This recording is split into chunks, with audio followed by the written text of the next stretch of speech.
des énigmes par lesquelles l'espérance se manifeste est qu'elle n'est pas seulement réservée à ceux qui croiraient avoir la foi.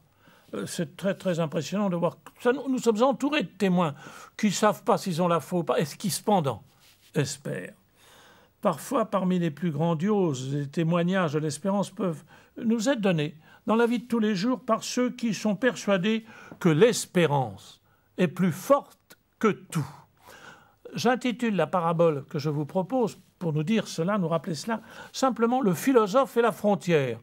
C'est un cas très peu connu, une histoire peu connue, relativement peu connue, mais qui est bouleversante. Le philosophe et la frontière.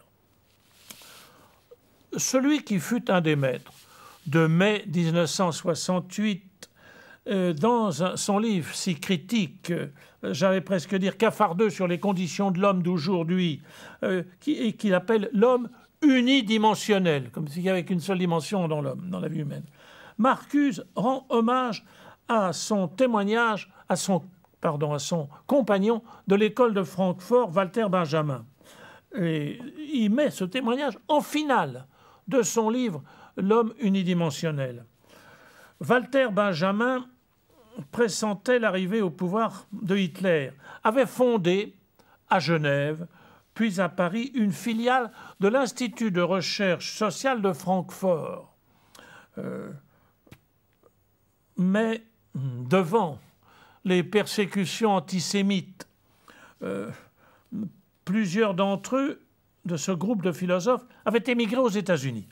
Walter Benjamin demeure en Europe jusqu'en 1940, espérant pouvoir lutter. Mais après l'effondrement de la France, il se rend compte qu'il n'y avait plus de passage que par l'Espagne et que devant les menaces antisémites, c'était trop dramatique, il fallait rejoindre à son tour les États-Unis.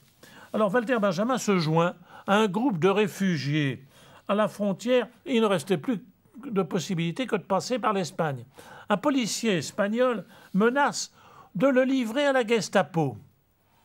Était-ce une simple plaisanterie sadique, un chantage ou quelque chose de réel? Enfin, Walter Benjamin, en tout cas, c'était dramatique. Et Walter Benjamin prend au sérieux la menace. Dans la nuit, il s'empoisonne. Au petit matin, il vivait encore. Mais il refuse, avec la plus extrême énergie, tout lavage d'estomac.